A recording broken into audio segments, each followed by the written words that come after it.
오늘 말씀의 제목을요, 하나님 아버지의 마음이라는 제목으로 함께 은혜를 나누려고 합니다. 사실 오늘 본문은 우리가 잘 아는 오병이어의 기적 사건이죠. 이거는 뭐 교회를 다니신 분들이라고 한다면 누구나 다 알고 어떤 전기의 스토리 그리고 어떤 결론이 나는지도 너무나 잘 알고 있습니다. 그런데 여러분이 그 생각들을 좀 저버리고 오늘 한번 다른 관점에서 오늘 말씀을 함께 나누려고 합니다.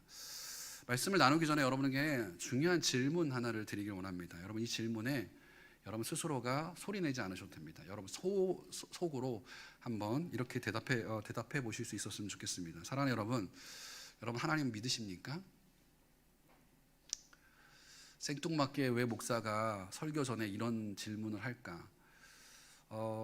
이 질문은 사실은 정말 생뚱맞은 질문일 수 있겠죠. 여러분 예수님 믿기 때문에 오늘 이 자리에 오셨을 거라고 저는 믿습니다. 그런데 이 질문에 대해서 아마 이 자리에 앉아 계신 분들, 특별히 온라인으로 예배하시는 동일한 분들도 아마 두 가지의 대답으로 나올 수 있다는 생각이 들었어요. 첫 번째는 네, 목사님 예수님 믿습니다. 하나님 믿습니다 라는 응답이 있을 수 있고요. 또 한 가지는 믿기는 하지만 목사님 힘들 때가 참 많이 있습니다. 아까 우리 권사님의 기도 가운데 그런 얘기가 있죠. 하나님의 살아계심을 믿지만 때때로 우리는 고난과 어려움 속에서 하나님의 살아계심을 의심할 때가 참 많다라는 거예요. 이처럼 사람마다 조금씩 차이는 있겠지만 대부분 자신이 하나님에 대한 믿음을 가지고 있다라고 생각합니다. 그렇다면 여러분에게 또 한 가지 질문을 드리고 싶습니다. 여러분들이 하나님을 믿는다라고 생각하는 그 이유, 그런 기준이 여러분 무엇입니까? 내가 하나님 믿는다, 내가 하나님 믿는 사람이다 라고 이야기하실 수 있는 그 기준이 뭐냐는 거죠. 아마도 각자의 기준을 가지고 하나님을 믿고 있다라고 대답하실 것입니다. 어떤 사람은 목사님 저희가 직분자예요, 저는 목사예요, 저는 장로고 권사인데 내가 하나님을 안 믿겠습니까? 라고 이렇게 이야기하시는 분도 계실 거고요. 또 어떤 사람은 목사님 제가 교회 다닌 지가 벌써 20년 30년이 넘었어요. 그런데 내가 하나님을 안 믿는데 제가 이렇게 교회를 다니겠습니까? 또 어떤 분들은 이렇게 얘기할 수 있을 것 같아요.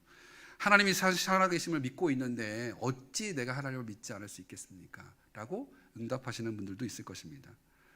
그런데 사실 여러분 이런 기준들은요, 대부분 나의 주관적인 기준일 때가 많다라는 것입니다. 중요한 것은요, 우리의 믿음의 대상이 누구냐면 하나님이시죠. 우리의 믿음을 확증하고 우리의 믿음을 검증할 수 있는 것은요, 하나님이 우리의 믿음을 인정해 주셔야 된다는 거예요. 내가 믿음의 사람이고 내가 믿음을 가지고 있다가 아니라 하나님이 보시고 그래 너는 믿음의 사람이야, 너는 믿음을 가지고 있구나 라는 인정을 받을 수 있어야 된다는 거예요. 베드로는 마태복음 16장에서 놀라운 신앙의 고백을 드렸죠. 우리가 잘 아는 것처럼 주는 그리스도시요 살아계신 하나님의 아들이십니다. 놀라운 신앙의 고백이에요. 누구도 부정할 수 없고 예수님조차도 그를 인정해 주었었어요. 그런데 그 놀라운 고백을 드리고 얼마 지나지 않아 예수님께 꾸지람을 듣게 됐죠. 사탄아 물러가라 라고 얘기하면서 꾸지람을 듣게 됩니다. 베드로가 꾸지람을 들었던 이유가 뭔지 아시죠? 왜 베드로가 꾸지람을 들었습니까? 성경을 자세히 보신 분들은 알 거예요. 그가 사람의 일을 생각했기 때문이라고 예수님께서 말씀하고 있어요. 하나님의 일을 함에 있어서 사람의 일을 생각하다 보니 그것이 잘못됐다라고, 그 잘못된 이야기를 오히려 사단아 물러가라 라고 얘기하시면서 그를 책망하셨던 모습을 우리가 성경을 통해서 보게 됩니다. 결국 어떻게 됩니까? 베드로는 예수님을 부인하게 되죠. 그리고 예수님을 떠납니다. 그리고 요한복음 21장에 보면 부활하신 예수님께서 다시 베드로를 찾아가시죠. 그리고 그에게 또다시 질문하십니다. 뭐라고 질문하시죠? 요한의 아들 시몬아, 내가 나를 사랑하느냐? 정말 대단한 질문이신 것 같아요. 첫 번째와 두 번째 질문에 베드로는 예수님께 뭐라고 대답했죠? 주님, 내가 주님을 사랑합니다 라고 이렇게 이야기합니다. 자신이 가지고 있는 확신을 가지고 예수님께 자신의 신앙을 고백했죠. 마치 주는 그리스도시요 살아계신 하나님의 아들이십니다 라고 고백했던 그 신앙의 고백처럼.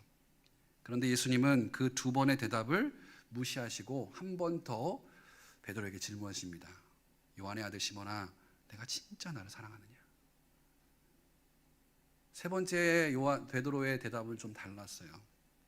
그 전까지만 하더라도 확신에 찬 모습으로 예수님께 주님 내가 사랑합니다, 사랑해요, 주님 좀 그만 물어보세요 라고 대답했던 그 베드로가 마지막 예수님의 대답에 있어서만큼은 더 이상 자기가 확신하지 못하고 확신한 모습으로 이야기하지 않습니다. 아니, 못합니다. 요한복음 21장 17절에 보니까 이렇게 대답하네요. 우리 다 같이 읽어볼까요? 시작. 주께서 세 번째 내가 나를 사랑하느냐 하심으로 베드로가 근심하여 이르되 주님 모든 것을 아시오매 내가 주님을 사랑하는 줄을 주님께서 아시나이다. 뭐가 달라졌죠? 두 번째까지는 자신의 확신에 있어서 자신이 알고 있는 예수님에 대한 사랑을 고백합니다. 그런데 세 번째는 달랐어요. 두려워하기를 시작했어요. 혹시라도 내가 주님을 사랑하지 못하는 것, 내 연약함을 드러나진 않을까라고 근심하면서 내가 가지고 있는 확신이 아닌 오히려 예수님께 대답을 미루는 모습이 보이죠. 주님, 내가 주님을 사랑하는 것을 주님이 아시잖아요. 주님이 내 마음을 아시잖아요. 라고 이야기하면서 고백하는 장면이 나옵니다. 여러분, 저는 이거 진짜 믿음이라고 생각이 합니다. 첫 번째, 두 번째 베드로의 고백이 진짜가 아니라 진짜 고백은 주님이 아시잖아요. 라는 고백이 저는 진정한 하나님의 기준의 믿음이라고 생각이 듭니다. 어떤 분이 택시를 탔는데 택시기사가 이분에게 이렇게 질문했습니다. 아유, 교회 다니시나 봐요. 라고 이렇게 질문을 했어요. 여러분 어떻습니까? 택시 탈 때 그런 소리 들으십니까? 그러자 이분도 기분이 되게 좋은 것 같아요. 왜냐하면 자신에게 그리스도의 향기가 드러나니까, 예수의 향기가 드러나니까 이분이 이렇게 질문했다라고 생각한 것 같아요. 그러면서 웃으면서 네, 저는 교회 다닙니다. 그러자 이 택시기사가 이분에게 다시 한번 질문했습니다. 그럼 언제 구원 받으셨어요? 질문한 거예요. 이분이 당황했어요. 머뭇거리다가 대답을 하지 못하자 이 택시기사가 웃으면서 알 수 없는 미소를 띄우면서 이분에게 이런저런 이야기를 하기를 시작했다는 거예요. 알고 보니 이 사람이 누구였을까요? 이렇게 이야기하는 사람들을 보면 여러분 경계하셔야 됩니다. 당신 언제 구원받았어요? 언제, 몇 년, 몇 월, 며칠 이렇게 얘기하는 사람들은 누구죠? 구원파예요. 구원파. 여러분 꼭 경계하셔야 됩니다. 이렇게 질문하게 하면 당하게 해서 우리가 질문하지 못하고 내가 뭔가 신앙이 연약한 것처럼 느끼는 경우들이 참 많이 있죠. 이분이 그렇게 하고 택시를 내렸는데요, 한참을 시간이 지나서 고민하기를 시작한 게 괴로운 거예요. 내가 그때 대답을 못한 게, 내가 신앙인인데, 내가 하나님 믿음을 가지고 있는데 내가 확실하게 이야기하지 못한 것에 대한 이 억울함이 좀 있었던 것 같아요. 그래서 그분이 그때부터 기도를 하기 시작했다는 거예요. 내가 다시 이 택시 기사를 만나게 되면 꼭 이 말과 이 질문을 그 사람에게 하겠다. 하고 싶었던 말이 뭐냐면 이거였었어요. 중요한 것은 우리가 언제 구원을 받았느냐가 아니라 지금 내가 예수님과 동행하고 있느냐가 중요하다는 거예요. 여러분 믿으시죠? 그리고 그 사람한테 꼭 이렇게 질문하고 싶다는 거예요. 당신 지금 예수님과 동행하고 계십니까? 저도 여러분에게 질문하고 싶어요. 여러분 예수님과 동행하고 계십니까? 그렇습니다. 신앙은 우리 과거의 경험이나 기록이 아니라 지금 내가 예수님과 동행하고 있느냐의 문제라는 것입니다. 그렇다면 하나님이 가지고 계신 믿음의 기준은 무엇일까요? 또한 그 기준에 우리의 믿음은 부합하고 있을까요? 오늘 오병이어의 기적 사건은 통해서 예수님이 정말 말씀하시는 믿음의 기준이 무엇인지를 우리는 한번 살펴보려고 합니다. 오병이어 하면 교회를 한 번쯤 다녀본 분이라고 한다면 다 아는 내용의 말씀이죠. 한번 이야기해 볼까요? 오병이어 기적 사건이 뭐죠? 물고기 몇 마리? 여기서 헷갈리시면 안 됩니다. 이거는 좀 물고기 몇 마리? 2마리. 보리떡 몇 개? 네, 5개로 몇 명을 먹였다고요? 5,000명을 먹이고 남은 바구니 수가 12바구니. 이 유초등부도 다 알 거예요. 이 어른들이 이게 긴가민가 하시면 안 됩니다. 네, 너무나 잘 아는 이야기죠. 제가 오늘 이야기를 조금 이야기하면서 나가려고 합니다. 이 이야기는 이렇습니다. 어느 날 예수님께서 벳세다라는 한적한 곳으로 가셨죠. 예수님 많은 사람들의 병을 고치시고 그들에게 복음을 가르치시고, 그러니까 수많은 사람들이 예수님을 따라다니기 시작한 거예요. 그래서 예수님이 좀 한적한 곳을 가셨어요. 근데 예수님이 가는 곳곳마다 수많은 무리의 사람들이 예수님을 따라가기를 시작한 것입니다. 그들이 예수님을 왜 따라갔을까요? 그 이유를 오늘 본문에서는 이렇게 이야기하고 있어요. 2절 말씀에 보니까 이렇게 나옵니다. 세 번역으로 읽어드립니다. 그들이 예수가 병자들을 고치신 표징들을 보았기 때문이다 라고 이야기해요. 그렇게 예수님을 따라다닌 이유가 예수님이 누구인지가 궁금한 게 아니에요. 예수님이 어떤 사람이지? 예수님이 무엇을 가지고 있지가 아니라 예수님이 보여준 어떤 기적, 이적들, 예수님이 병 고치는 그런 은사들을 보면서 그들이 예수님께 관심을 가지기 시작했고 예수님을 따라가기를 시작했다는 거예요. 예수님은 이 사실을 다 알고 계셨습니다. 그렇죠. 그렇기 때문에 예수님은 그들을 피했던 거예요. 그런데 더 놀라운 사실은요, 그 사실을 알고 있다면 그 무리들을 향해서 예수님은 야단을 칠 수도 있겠죠. 너네들은 아직도 나를 그런 사람으로 보느냐라고 야단칠 수도 있겠고요. 그리고 그들을 물리치셔서 도망하실 수도 있었을 거예요. 그런데 예수님은 그러지 않으셨어요. 오히려 오늘 말씀을 잘 보니까 어떻습니까? 그들에게 그들의 병도 고쳐주셨어요. 병 고치는 은사를 향해서 표적을 쫓아왔던 그 무리들조차도 그들의 병을 고쳐주셨고요. 또한 그들에게 복음을 가르쳐주셨어요. 그렇게 얼마의 시간이 지나고 해가 저물어 다들 허기져 있을 때 오늘 본문에서 예수님은 빌립에게 이렇게 말씀하시죠. 이들의 먹을 것을 어떻게 하면 해결할 수 있느냐라고 빌립에게 이야기해요. 빌립에게만 얘기한 건 아닐 거예요. 모든 제자들에게 동일하게 질문했었을 것입니다. 오늘 말씀을 보니까 예수님께서 이미 답을 가지고 계셨다는 사실을 우리는 알 수 있습니다. 그런데 빌립을 훈련시키시고 싶었던 거예요. 네가 정말 믿음을 있는지, 네가 정말 얼마나 나를 잘 알고 있는지를 빌립을 시험해 보신 거예요. 그런데 빌립은요, 여지없이 그의 대답은 딱 정해져 있었습니다. 사람을 먹이기 위해서는 얼마의 비용이 필요하다고요? 200데나리온의 비용이 필요합니다 라고 예수님께 대답을 하는 거예요. 여러분, 당연한 말씀입니다. 어떤 사람들은 어떤 분은 설교하실 때 이 믿음이 없다라고 얘기하는데요. 이게 정말 맞는 답 아닐까요? 이들을 먹이기 위해서는 정말 이만큼의 비용이 필요한 거예요. 틀린 말이 아니에요. 이 말은 우리가 삶 속에서도 너무 자주 하는 말이기도 합니다. 무슨 일을 시작하기 전에 우리는 늘 그 일에 필요한 비용을 생각하기 마련이겠죠. 집을 살 때도 그렇고요. 어떤 사업을 시작할 때도 그렇고요. 자녀를 키울 때도 통계 자료가 나왔는데 저희가 인구가 신생아 비율이 늘었다고 하더라고요.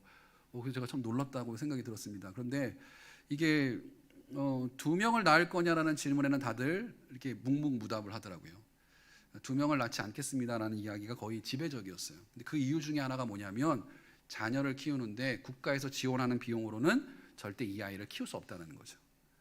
이 아이를 키우기 위해서 비용이 평생을 시집 장가 보낼 때까지 필요한 비용이 이만큼이 들어가는데 이 비용을 감당하기가 너무 버겁다는 거죠. 그래서 아이를 키울 수 없다는 거예요.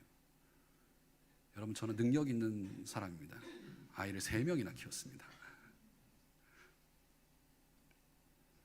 그러다 보니 어떤 제자들은요, 자신들이 가지고 있는 것이 너무 작아서 부족해서 이들을 다 먹일 수 없다라고 예수님께 이야기했습니다. 여러분, 이들이 생각이 잘못된 걸까요? 우리 믿음이 우리가 삶을 살아가면서 신앙을 생활하면서 때로는 문제 앞에 있을 때 그 문제를 합리적으로 생각하는 것이 잘못된 것일까요? 제가 말씀드리면 잘못된 것은 아닙니다. 그런데 이렇게 합리적으로만 생각하다 보면 우리는 하나님의 일하심을 경험하지 못하게 된다는 거예요. 인간적인 판단과 인간적인 생각과 인간적인 계산으로 모든 것들을 이루어 간다면 그것은요, 우리가 한 일이죠.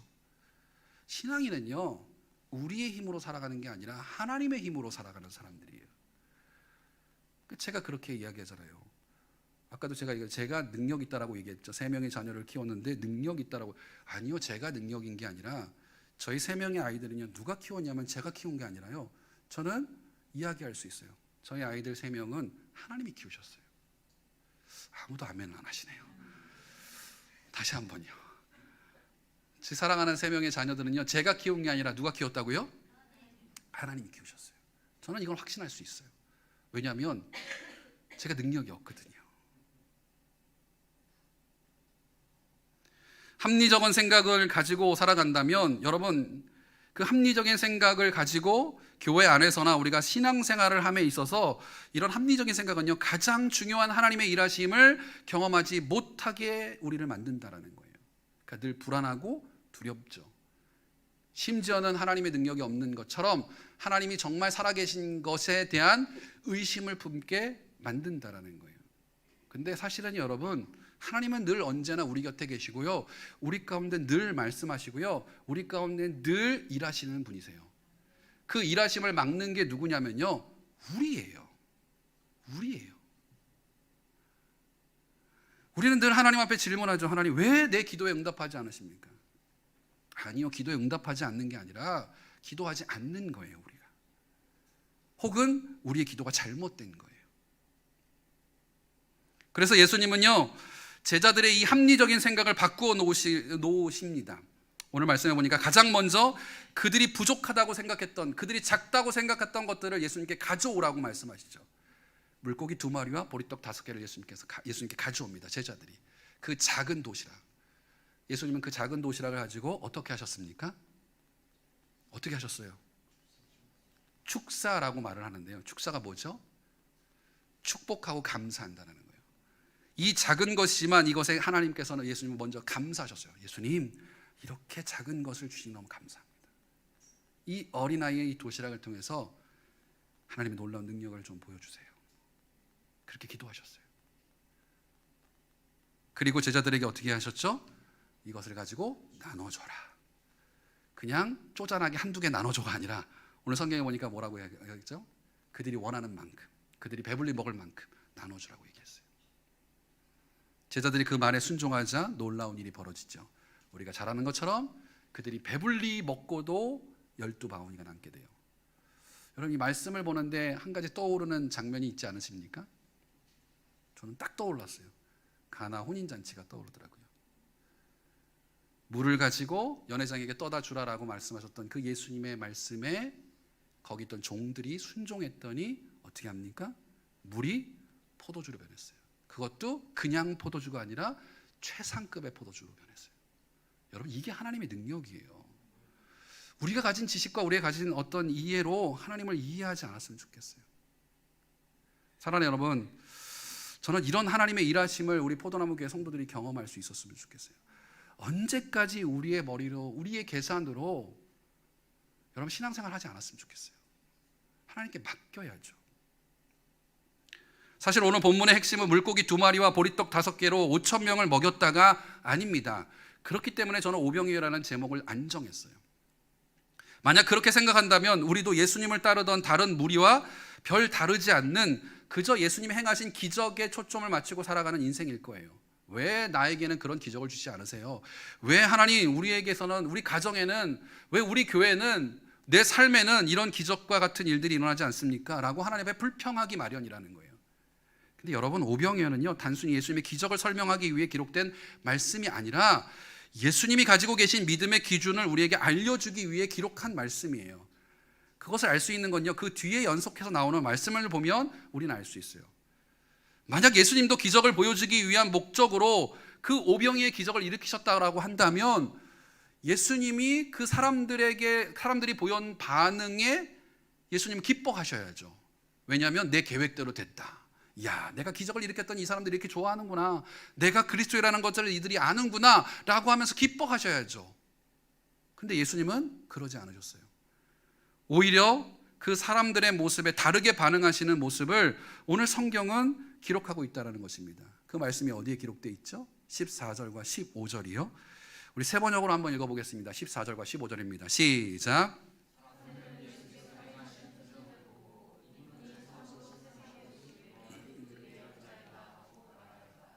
예수께서 사람들이 와서 억지로 자기를 모셔다가 왕으로 삼으려고 한다는 것을 아시고 혼자서 다시 산으로 물러가셨다. 아시겠죠? 예수님은요, 이 기적을 일으킨 게 인기를 끌기 위함도 아니었고 그들에게 뭔가 보여지기, 퍼포먼스를 위해서 예수님은 오병의 기적을 일으킨 게 아니에요. 예수님은 사람들이 자신을 억지로 왕으로 삼으려는 생각을 아시고 조용히 혼자 산으로 물러가셨어요. 그들의 잘못된 생각에 어쩌면요, 저는 이 말씀을 묵상하는데요, 원문을 보고 원문을 또 보는데요, 제 마음 가운데 그런 생각이 들었어요. 갑자기 제 마음에 예수님의 마음이 들어온 거예요. 그러면서 이런 생각이 들었어요. 화가 났을 것 같아요. 화가 났을 것 같아요. 아니, 너희들은 언제까지 이렇게 나를, 내가 누군지 이렇게 모르냐? 그것을 짐작해 볼 수 있는 것은요, 예수님이 다음 날 건너편의 가버나움으로 가셨죠. 그곳에서 그들을 다시금 만납니다. 그리고 그들과 나눴던 대화를 찾아보니까 그렇게 생각할 수 있었던 것 같아요. 사람들은 예수님을 만나기 위해 배를 타고 건너편으로 찾아왔습니다. 그리고 예수님께 이런 질문을 합니다. 25절에 보니까 이렇게 합니다. 선생님, 언제 여기에 오셨습니까?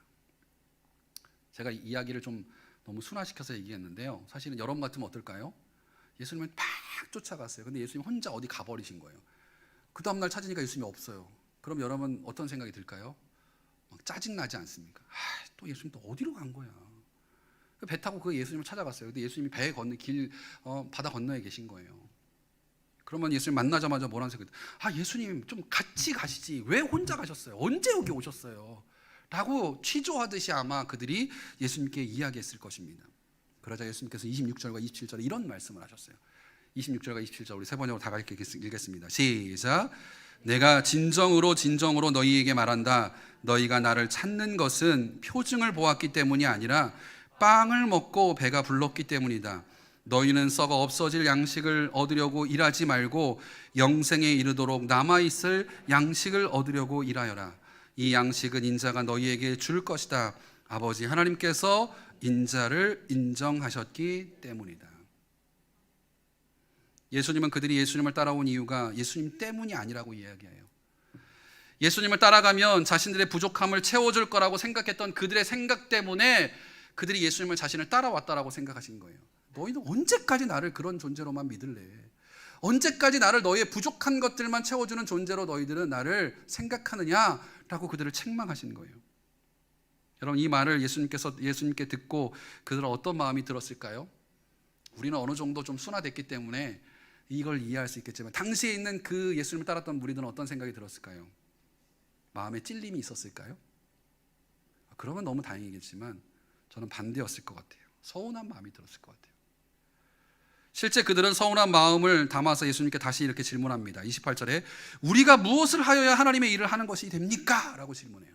도대체 어떻게 해야 하나님의 일을 하는 겁니까? 예수님은 그들의 질문에 이렇게 답하시죠. 하나님께서 보내신 일을 믿는 것이 곧 하나님의 일이다. 하나님의 보내신 일을 믿는 것. 하나님의 보내신 이가 누구죠? 예수님이에요. 지금 그들 앞에 그들이 만나고 그들이 대화하고 있는 그 예수님이라는 거예요. 이 말씀을 쉽게 예수님의 마음으로 바꾸어 말한다면 아마도 이런 말씀일 것 같아요. 얘들아, 제발 나 좀 믿어. 나 좀 믿어봐. 너희들은 그렇게 나를 쫓아오면서도 나를 못 믿니? 내가 그렇게 부족해 보이니? 연약해 보이니? 오병이의 기적을 일으켰잖아. 병든 자를 고쳐줬잖아. 그런데 아직도 나를 못 믿어? 예수님의 말씀이 한편으로 서운함을 넘어서 상처가 될 수도 있었을 거예요. 왜 그럴까요?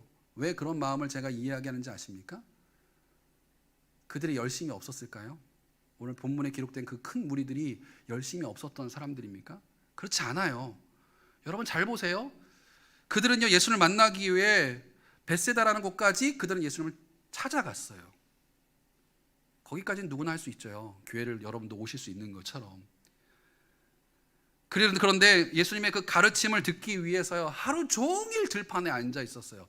허기진 배를 움켜쥐면서까지. 여기까지도 모르겠네요. 만약에 제가 설교를 한 3시간 하면 여러분들이 아마 당장 다음 주부터 교회를 안 나오실 일들이 일어나겠죠. 근데 예수님의 가르침을 듣기 위해서 그 사람들은 들판에 편안한 의자도 아니고 그 들판에 앉아서 불편한 자세로 긴 시간 동안 예수님의 가르침을 들었어요. 허기짐을 붙들고요. 그것뿐만일까요? 밤사이 예수님이 사라진 것을 알고는 그들은 배를 타고 무작정 예수님이 있는지 없는지도 모르는 길 건너편 가버나움까지도 따라갔던 사람들이 이 사람들이에요. 여러분 질문 드리겠습니다. 여러분 이만한 열정과 갈망이 여러분에게 있으십니까? 여러분에게 그런 정말 열정이 있으세요? 오늘 이 무리들, 우리는 그렇죠. 이 무리들 예수님 믿지도 못하네. 이 연약한 것들라고 비난하실 수 있으십니까? 사실은요, 저도 잘 비난하지 못하겠더라고요. 저도 그런 열정이 있는가라는 질문이 저에게 들었어요. 모르긴 몰라도 그들 마음 가운데는 서운함이 들었을 것입니다. 아니 예수님 이렇게 최선을 다해서 예수님 쫓아가잖아요. 예수님 있는 곳곳마다 쫓아갔죠. 예수님 가르침이 열심히 들었죠. 병 고치는 현장에 우리가 늘 있었죠.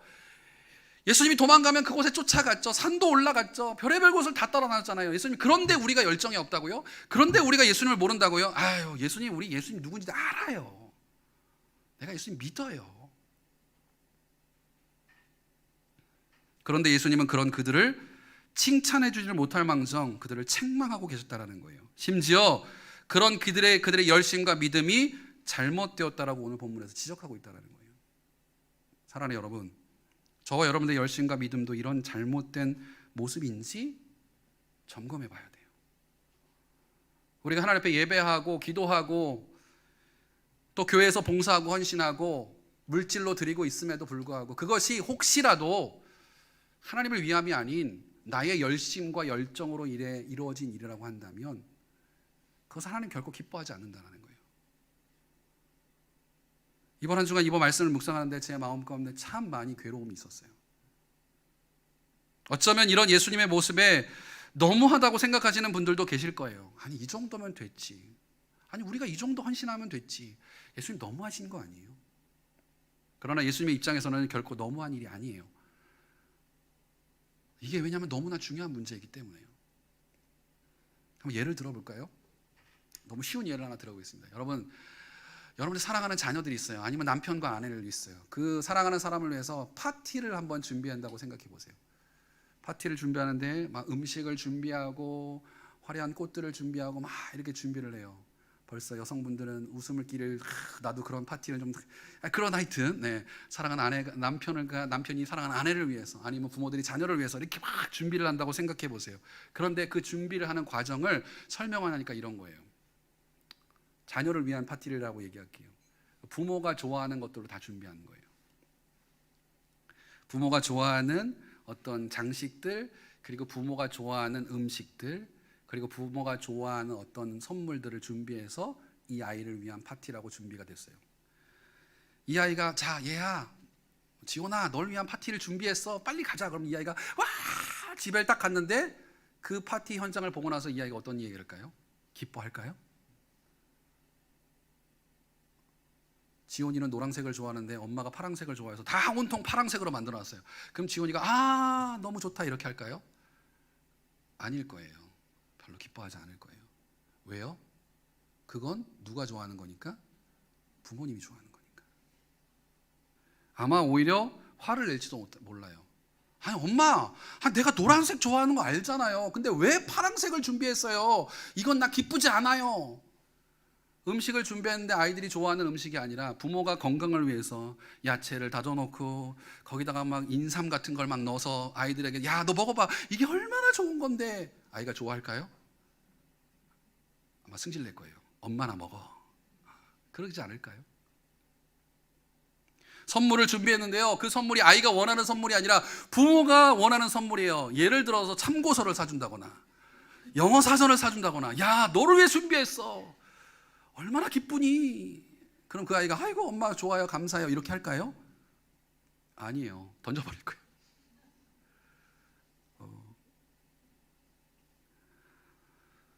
그렇다고 부모가 서운해할 수 있을까요? 야, 내가 널 위해서 시간을 들이고 돈을 들이고 에너지를 들여서 이렇게 파티를 준비했는데 너 어떻게 이렇게 할 수 있어? 나 너무 서운해. 지원아 어떻게 그럴 수 있니? 라고 부모가 이야기할 수 있을까요? 파티를 준비한 부모의 입장에서는요, 나름 최선을 다해 준비한 것입니다. 물질도 드렸고요, 시간도 드렸고요, 자녀를 생각하는 마음으로 최선을 다해 준비했어요. 그러나 그 열심이 나만을 위한 열심이었다라고 한다면 그것은 잘못된 열심이라는 거예요. 그래서 자녀에게 관심을 갖고 자녀의 마음을 아는 것이 너무나 중요해요. 자녀가 뭘 좋아하는지, 자녀를 어떻게 하면 기쁘게 할 수 있을지를 알아야죠. 우리도 마찬가지예요. 여러분, 예수님의 마음을 아는 것이 너무나 중요해요. 아까 제가 참 놀라운 거지만 찬양과 저는 절대 이게 저 준비한 건 아니었는데 아까 목사님이 그런 찬양을 부르셨죠? 우리 찬양팀이 불렀어요. 하나님을 아는 것에 대한 찬양이 나오더라고요. 오병의 현장에 있었던 사람들은요, 열심히 예수님을 따라다니면 예수님이 좋아하실 거라고 생각했어요. 그리고 그것이 자신의 믿음이라고 생각했는지도 모릅니다. 실제 제자들도 그랬죠. 예수님과 따라다니면서 예수님이 그렇게 하면 좋아하실 거라고 생각했어요. 예수님을 잡으러 온 사람들을 베드로가 막았고 어린아이가 예수님께 오는 것을 막았던 제자들의 모습을 보면 알 수 있죠. 교회를 열심히 다니고 직분을 받고 교회에서 열심히 봉사하면 예수님이 좋아하시고 내 믿음이 좋은 것이라고 생각하는 우리의 모습과 별반 다르지 않습니다. 그런데 예수님은 이런 그들을 향해서 너희가 열심을 낸 이유는 너희가 믿음이 있어서가 아니야 라고 분명하게 말씀하고 있어요. 그리고 그들에게 뭐라고 말씀하십니까? 그리고 물고 계세요. 너희들은 내가 누군지 아니? 진짜 너희들은 내가 누군지 아니? 너희는 내가 이 땅에 온 이 진짜 이유가 뭔지 너희들은 진짜 알고 있니? 오늘 저와 여러분에게 묻고 계세요. 사랑하는 여러분, 예수님이 진짜 누군지 아십니까? 여러분이 가지고 있는 그 믿음, 그것이 진짜라고 여러분 고백하실 수 있으십니까? 여러분은 지금 예수님이 누군지 그리고 이 땅에 오신 진짜 이유가 무엇인지를 안다면 여러분 우리의 신앙의 모습은 분명히 달라져야 합니다. 신앙인들도 자신의 마음에 관심이 참 많죠.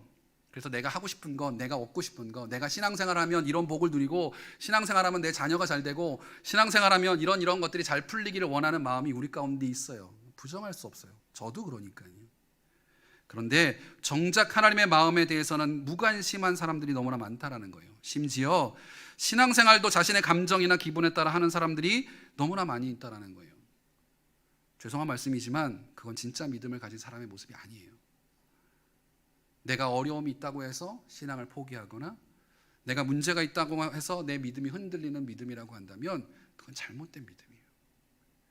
우리가 예수님이 누군지 알고 그분의 마음을 이해하며 예수님을 향한 믿음을 가지고 있다면 여러분 신앙의 모습은 달라져야 합니다. 내가 원하고 내 마음에 드는 신앙생활이 아니라 진짜 하나님이 원하시고 진짜 하나님의 합한 신앙인의 모습이 무엇인지를 우리는 고민하고 생각해야 된다는 거예요.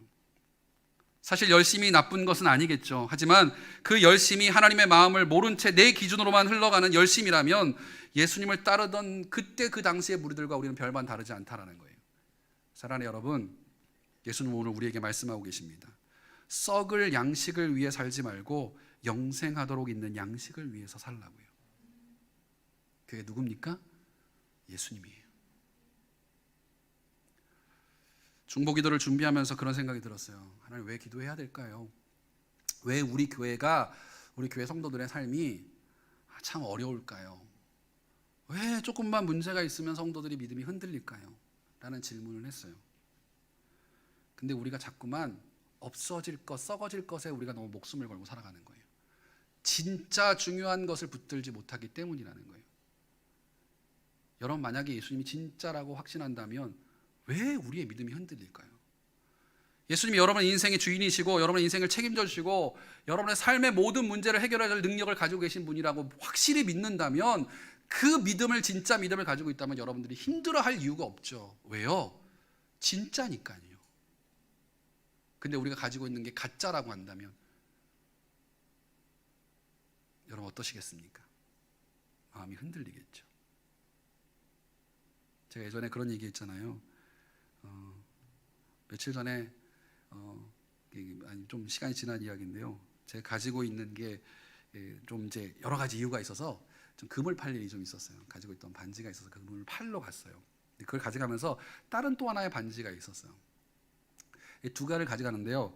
두 가지를 가지고 가는 제 마음이 조금 달랐어요. 왼쪽에 있는 반지는 확신이 있었어요. 이게 순금이라는 걸 제가 알고 있었거든요. 그래서 이거를 가지고 갈 때는 딱 내밀 때는 이거를 바꿔주십시오. 이렇게 탁 당대하게 얘기했다는 거예요. 근데 그 사람이 딱 보더니 순금이네요. 알겠습니다. 탁탁탁 계산해서 그걸 딱 줬어요. 근데 오른쪽에 있는 반지는 제가 내밀까 말까 고민이 되는 거예요. 왜였을까요? 이게 진짜인지 가짜인지 확신이 없는 거예요. 그래서 제가 그걸 가지고 있다가 내밀까 말까를 한참 고민하다가 그냥 내밀어 봤어요. 이거는 얼마나 할까요? 내밀어 봤더니 그분이 막 검사를 하더라고요. 긁어보기도 하고 그러더니 딱 웃으시면서 이걸 저에게 딱 돌려주면서 가짜입니다. 무슨 얘기인지 아시겠죠? 여러분 가지고 있는 게 진짜라고 한다면 우리는 두려워할 이유가 없어요. 담대하죠. 오히려 세상에서 우리의 믿음을 가지고 있다면 담대해야죠. 내가 예수를 믿어. 내 예수님이 어떤 사람인 줄 알아? 야, 니들이 생각하는 그런 것과는 달라. 우리 예수님 능력 있는 분이야 라고 말할 수 있어야죠. 근데 만약 여러분의 믿음이 연약하다면, 작다면, 가짜라고 한다면 어떨까요?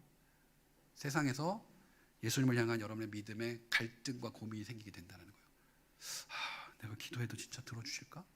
내가 하나님께 맡겨도 진짜 내 인생을 하나님께서 책임져 주실까? 라는 두려움이 생긴다는 거예요. 사랑하는 성도 여러분, 오늘 예수님께서 우리에게 말씀하고 있어요. 나를 믿어라. 내가 생명의 떡이다 라고 말씀하고 있어요. 오늘 이 시간 이 예배를 드리는 저와 여러분들은요, 이 진정 예수님을 믿을 수 있었으면 좋겠어요. 우리의 구원자 되시며 우리의 왕이 되시며 우리의 주인 되신 그 하나님께 여러분의 인생을 맡기고 한번 살아갈 수 있었으면 좋겠어요. 그리고 세상에서 나타나는 어떤 현상들, 어떤 기적들, 그런 것들을 바라기보다는요, 정말 예수님께 여러분의 인생을 맡기고 하나님께서 일하심을 좀 믿을 수 있었으면 좋겠어요. 그래서 이게 맞을까? 이렇게 하는 게 훨씬 맞을 텐데, 내 형편이 안 되는데 과연 내가 할 수 있을까? 아니요. 그게 불가능하다고 생각하면 오히려 그 일들을 더 한번 추진해 보세요. 그러면 하나님 일하실 거예요. 그 믿음을 가지고 오늘 우리의 삶 속에서도 그런 하나님을 경험하고 살아갈 수 있는 저와 여러분 되시기를 주님의 이름으로 축복합니다. 우리 말씀을 생각하면서 함께 찬양할까요? 이 찬양의 가사를 잘 의미하면서 함께 우리 고백하면서 찬양했으면 좋겠습니다. 하나님 아버지의 마음 함께 찬양하겠습니다.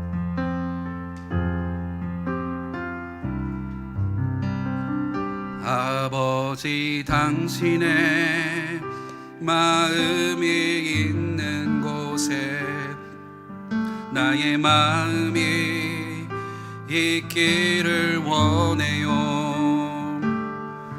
아버지, 당신의 눈물이 고인 곳에 나의 눈물이 고이길 원해요.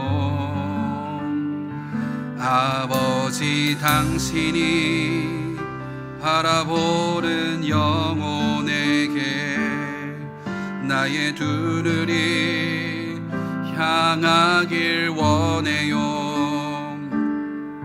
아버지, 당신이 울고 있는 어두운 땅에 나의 두 발이 향하길 원해요.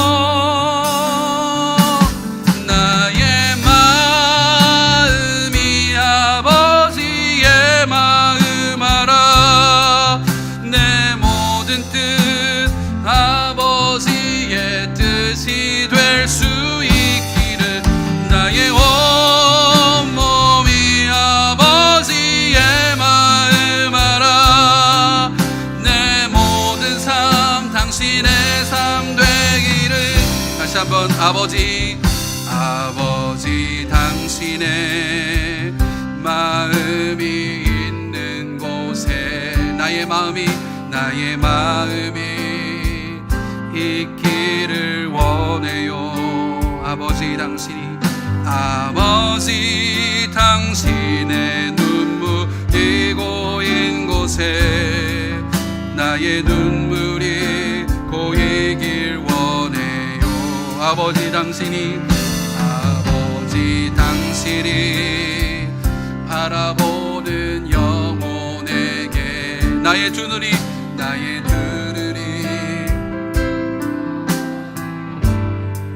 아버지, 당신이 울고 있는 당신이 울고 있는 어두운 땅에 나의 두 발이 향하길 원해요. 아멘. 나의 마음이 아버지의 내 모든 뜻 아버지의 뜻이 될 수 있기를 나의 아버지 내 모든 삶 당신의 삶 되기 나의 마음이 아버지의 마음 알아 나의 마음이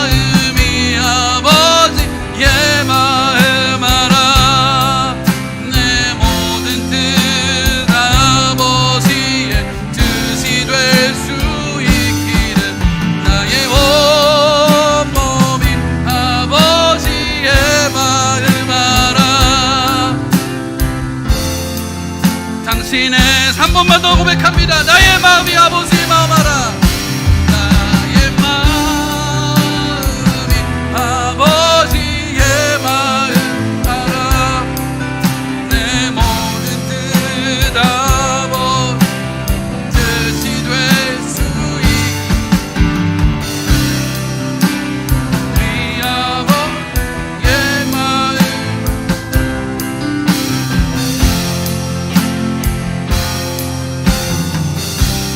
같이 한번 기도하겠습니다.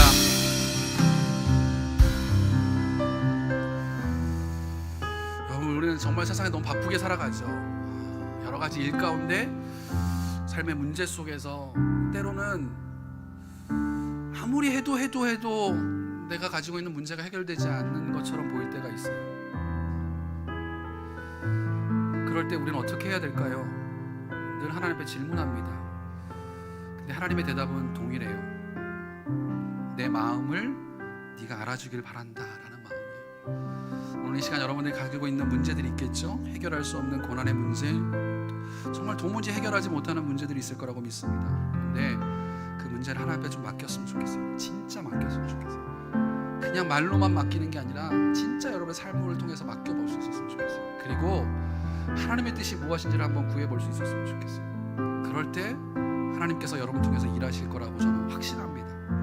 오늘 이 시간 그 믿음의 고백을 주님 앞에 드리기 원합니다. 주님, 내가 주님을 믿는다라고 말하고 있지만 내 믿음이 연약했군요. 주님, 내 믿음이 흔들렸군요. 이제 주님을 향한 믿음을 가지고 나아가기 원합니다. 담대히 주님 바라봅니다. 주님이 내 생명의 떠지기이시며 나의 구원자이시며 능력의 하나님이심을 믿습니다. 하나님, 나를 책임져 주옵소서. 나를 붙들어 주옵소서. 나와 함께하여 주옵소서. 내 인생의 주인 되어 주시옵소서. 내가 주님을 향한 그 믿음만을 가지고 의지하며 나아갑니다. 하나님, 내 인생을 하나님께서 붙들어 달라고. 우리 다 같이 한번 주여 한번 외치고 통성으로 함께 기도하며 나가도록 하겠습니다. 함께 기도합니다. 주여! 하나님 아버지, 오 놀라우신 하나님의 은혜를 우리가 붙들고 나아갑니다. 하나님, 우리 인생 속에서 하나님 정말 해결할 수 없는 그 어려움들, 하나님 정말로 그 능력의 하나님을 우리가 의심하며 하나님의 주저했던 우리의 신앙의 모습들을 하나님 지금 용서하여 주시옵소서. 오늘도 우리 앞에 하나님 허락하신 하나님의 그 놀라운 일들을 기대하며 나아갑니다. 하나님께서 우리 가운데 기적을 부리셨기 때문에, 하나님 우리 가운데 하나님의 능력을 보여주셨기 때문에 우리가 주님을 믿는 것이 아니라 하나님께서 지금도 살아계시며 우리 가운데 역사하시며 우리에게 말씀하시는 주님이심을 믿습니다. 아버지 하나님께서 우리 가운데 하나님 은혜를 놓여 주옵소서. 우리 가운데 하나님 더 큰 능력을 허락하여 주시옵소서. 우리가 주님을 믿고 의지하며 하나님을 바라보며 나갈 수 있도록 하나님께서 우리의 삶을 인도하여 주시옵소서. 때로 우리 가운데 고난 가운데 하나님 이해할 수 없는 그 문제 속에서 하나님 방황하고 어려워하는 우리 성도들, 하나님 그들의 삶의 문제를 주님께 맡기며 나아갈 수 있도록 인도하여 주시옵소서. 오늘도 일하시며 지금도 살아계시며 우리에게 말씀하시는 주님을 의지합니다. 하나님, 우리 가운데 은혜를 더하여 주시옵소서. 우리 가운데 하나님의 더 큰 능력을 허락하여 주시옵소서. 우리 가운데 연약한 믿음을 가진 자들이 있다면 하나님 그 안에 하나님 정말 확실한 믿음을 통하여서 하나님을 의지하며 바라볼 수 있는 믿음의 결단들이 하나님 일어날 수 있도록 인도하여 주시옵소서. 내 인생의 주인이 주님이심을 믿게 하여 주시고 내 인생의 문제를 해결하실 분이 주님이심을 믿게 하여 주시고 언제나 주님과 동행함을 통해서 하나님 주시는 진정한 축복을 누리며 살아갈 수 있는 하나님 거룩한 주의 단을 낼 수 있도록 아버지 하나님께서 인도하여 주셔서 우리 마음에 불안한 마음이 있습니까? 두려워하는 마음이 있습니까? 두려워 말라, 내가 너와 함께하겠다라고 말씀하셨던 그 주님의 음성을 듣고 오늘도 주님 앞에 담대함으로 나갈 수 있도록 인도하여 주옵소서. 우리 가운데 믿음의 결단들이 일어날 수 있도록 주님 앞에 내 인생을 맡길 수 있는 그런 은혜들이 우리 가운데 있을 수 있도록 주여 인도하시고 축복하여 주시옵소서. 하나님, 주님은 오늘도 일하시는 주님이심을 믿습니다. 오늘도 우리 가운데 말씀하시는 주님이심을 믿습니다. 주님과 날마다 동행하게 하시고 우리 삶 가운데 놀라운 축복의 은혜를 경험할 수 있도록 아버지 하나님께서 역사하시고 하나님 인도하여 주시옵소서. 아버지, 주님 은혜를 넣어 주시옵소서. 아버지, 주님의 크신 능력을 경험할 수 있도록 아버지 하나님께서 역사하시고 하나님 인도하여 주시옵소서. 날마다 주님을 의지하게 하여 주시옵소서. 날마다 주님을 바라보게 하여 주시옵소서. 날마다 주님과 동행할 수 있는 믿음의 결단이 우리 가운데 있을 수 있도록 하나님 그리하여서 내가 주님 앞에 나갈 때 결단코 우리의 믿음이 거짓된 믿음이 되지 않도록 하나님께서 우리의 삶을 인도하시고 하나님 축복하여 주시옵소서. 우리 한 가지만 더 놓고 기도하기 원합니다. 시간 기도할 때요, 여러분, 우리가 가진 예수님이 진짜라고 한다면 여러분 그 예수님을 여러분만 간직하기 원하십니까? 그렇지 않겠죠. 며칠 전 저희 살아계신 할머니를 뵙고 왔어요. 한 번도 뵙지 못했어요. 그러다가 할머니를 뵀는데 너무 제 마음 가운데 아쉬움이 들었어요. 살아생전 하나님 복음을 좀 더 잘 전할 걸.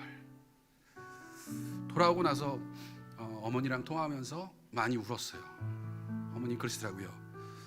저한테 할머니가 돌아가시면 천국 가겠지? 제가 그랬어요. 그러실 거라고. 우리는 늘 다음이라는 시간이 있을 거라고 생각하죠. 그리고 때가 있을 거라고 생각합니다. 그런데 여러분, 우리가 가지고 있는 것이 진짜 믿음이라고 한다면 어찌 우리 주변에 죽어가는 영혼들을 그냥 내버려 둘 수 있겠습니까? 여러분, 그 영혼들을 위해서 기도해야 돼요. 하나님, 정말 그들에게도 이 진짜 복음을, 이 진짜 예수를 만날 수 있는 기회를 허락하게 해달라. 오늘 시간 한 번 더 기도할 때요, 정말 여러분 주변에 있는 그 영혼들을, 여러분 머릿속에 떠오르는 그 영혼들을 위해서 기도할 수 있었으면 좋겠어요. 그게 여러분의 배우자가 될 수도 있고요, 여러분의 자녀가 될 수도 있고요, 여러분의 사랑하는 친구가 될 수도 있을 겁니다. 그리고 부모님이 될 수도 있고요. 그 영혼들을 위해서 한번 기도하기 원합니다. 하나님, 그들을 불쌍히 여겨주시고 그들에게도 하나님을 알아갈 수 있는 지혜를 허락하여 주옵소서. 그들 마음과 하나님을 받아들일 수 있는 그런 은혜를 허락하게 하시고, 또 여러분 가운데도 그런 담대한 믿음이 있었으면 좋겠어요. 그들을 예배의 자리로 초청할 수 있는 믿음의 결단이 있었으면 좋겠어요. 전도는 그거예요. 내가 만난 예수님이 진짜라고 한다면 그들을 초청할 수 있어야 돼요. 어떤 행사가 아니에요. 오늘 이 시간에 여러분 기도하면서 작정하기를 원합니다. 하나님, 내 마음 가운데 떠오르는 그 영혼들을 주님께서 붙잡아 주셔서 그들을 지금 이 예배의 자리로 하나님께서 붙들어 주옵소서. 불러주시고 하나님께서 인도하여 주옵소서. 우리 간절한 마음으로 그 영혼들을 위해서 함께 다 같이 한 번 더 기도하며 나가기를 원합니다. 기도하겠습니다. 거룩하신 아버지 하나님, 주님 감사합니다. 하나님, 우리가 한 영혼을 천하보다 귀하다고 말씀하셨는데, 하나님, 우리가 정말 한 영혼을 또 우리 주변에 있는 내 사랑하는 영혼들을, 하나님, 내 가족들을 하나님께서 주님 그들을 불쌍히 여겨주셔서 내가 그 영혼들을 위해서 기도하지 못했던 나의 연약함, 하나님, 내 믿음도 하나님 나를 지키지 못했던 그 연약함으로 인해서 하나님이여 내 사랑하는 자들을 위해 기도하지 못했던 것을 주님 용서하여 주옵소서. 오늘 이 시간 하나님 그 영혼들을 위해서 기도합니다. 주님, 그들을 불쌍히 여겨주셔서 그들에게 하나님의 그 진짜 하나님을 알아갈 수 있는 기회를 허락하여 주옵소서. 그들을 이 예배의 자리로 하나님께서 불러주시고 그들과 함께 예배하며 기도하며 하나님을 알아갈 수 있는 그 은혜의 자리가 될 수 있도록 아버지 하나님께서 역사하시고 하나님 인도하여 주옵소서. 하나님, 우리가 주님을 더 알아가기를 원합니다. 주님을 더 닮아가기를 소망합니다. 하나님, 우리를 통해 역사하실 그 하나님의 은혜를 기대하며 나갈 수 있도록 아버지 하나님께서 역사하시고 하나님 인도하여 주셔서 오늘도 이 자리에 나와 함께 예배하는 우리 모든 성도들의 삶 가운데 이런 하나님의 놀라운 축복을 경험하게 하여 주시고, 하나님, 우리 가족들, 내 사랑하는 남편, 아내, 그리고 내 자녀들, 내 부모들, 또 내 주변에 있는 내 영혼들, 친구들, 하나님, 그들을 하나님께서 불쌍히 여기시고 그들을 통하여서 하나님 알아갈 수 있는 놀라운 하나님의 기적의 역사가 하나님 일어날 수 있게 해달라고, 하나님이 일어날 수 있도록 하나님께서 허락하여 주셔서 오늘도 말씀을 듣고 세상 가운데 나아갈 때마다 이런 믿음의 고백들이 일어날 수 있도록 인도하여 주시고, 하나님이여 그 영혼들을 통하여서 하나님, 우리 하나님 교회가 더욱더 하나님 말씀 가운데 세워질 수 있는 하나님 믿음의 교회가 될 수 있도록 아버지 하나님께서 역사하여 주셔서 주님 감사합니다. 주님 사랑합니다. 역사하여. 사랑의 하나님 감사합니다. 오늘도 거룩한 주일을 맞이하여서 우리 성도들 발걸음을 주님께 인도하여 주시고 하나님을 예배할 수 있는 은혜를 주니 너무나 감사합니다. 우리가 지금껏 살아오면서 예수님을 안다라고 말했고 예수를 믿는다라고 말했지만 정말 우리의 믿음이 때로는 흔들리고 연약하고 또한 그 믿음이 진짜인지 의심할 때가 많이 있었음을 보게 됩니다. 주님은 지금도 살아계시며 말씀하시며 역사하시고 우리 가운데 인도하시는 주님이심을 믿습니다. 그 진짜 주님을 믿는 믿음의 진짜 믿음을 우리가 소유할 수 있도록 인도하여 주옵소서. 우리의 믿음을 통해서 어떠한 어려움 속에 있든 간에 어떠한 문제 속에 있든 간에 그 문제를 해결해 주실 분이 주님이심을 믿습니다. 그 주님께 내 인생의 문제를 맡기게 하여 주시고 하나님의 일하심을 믿게 하여 주시고 하나님의 놀라운 그 기적의 자리에 우리 모든 성도들이 함께 참여할 수 있는 은혜를 허락하여 주시옵소서. 오늘도 기도했습니다. 주님, 우리 사랑하는 가족들을 위해서 기도하지 못했던 우리의 하나님 죄악을 용서하여 주옵소서. 내 사랑하는 남편, 아내, 내 자녀들, 내 부모를 위해 눈물 내지 못했던 우리를 용서하여 주옵소서. 하나님, 내 주변에 아직도 하나님을 알지 못하고 방황하는 영혼들이 너무나 많이 있습니다. 하나님, 그들을 이 예배의 자리로 초청할 수 있도록 인도하여 주옵소서. 우리 가운데 담대함을 허락하셔서 그들을 불쌍히 여기는 마음을 갖게 하여 주시고 그들을 위해 기도하게 하여 주시고 그들을 하나님을 알아갈 수 있도록 하나님께서 이끌어갈 수 있는 믿음의 담대함도 우리 가운데 허락하여 주시옵소서. 이것이 하나님께서 우리에게 원하시는 마음인 줄을 믿습니다. 오늘 우리가 말씀을 통해 들었습니다. 하나님, 우리가 더 이상 주님의 기적과 이적만을 바라는 자들이 아니라 하나님의 축복만을 의지하는 자들이 아니라 진짜 하나님을 향한 믿음의 고백들이 우리 가운데 나타날 수 있도록 하나님께서 은혜를 더하여 주옵소서. 말씀을 들었습니다.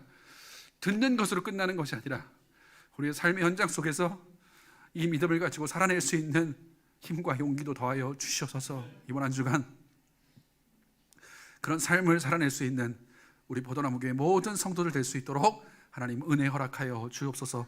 이 시간 주님 앞에 나올 때 빈손으로 오지 않고 주 일헌금을 드렸습니다. 11조 예물과 감사 예물과 이 모양 저 모양의 예물을 드렸습니다. 그들의 삶이 너무나 어렵습니다. 그럼에도 작정하고 결단하고 하나님께 것을 하나님께 먼저 드렸습니다. 하나님 책임져 주시옵소서.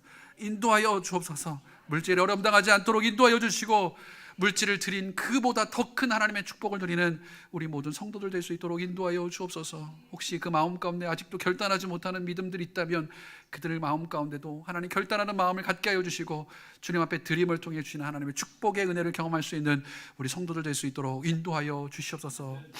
이제는 우리 구주 예수 그리스도의 은혜와 하나님 아버지의 무한하신 사랑하심과 성령님의 교통하심의 은혜가 오늘도 말씀을 듣고 진짜 믿음을 가지고 나아가기로 작정하며 나아가는 우리 모든 성도들의 머리 위에와 그 가정 위에, 자녀들 위에, 사업장 위에 이제로부터 영원토록 함께 있을지어다. 아멘.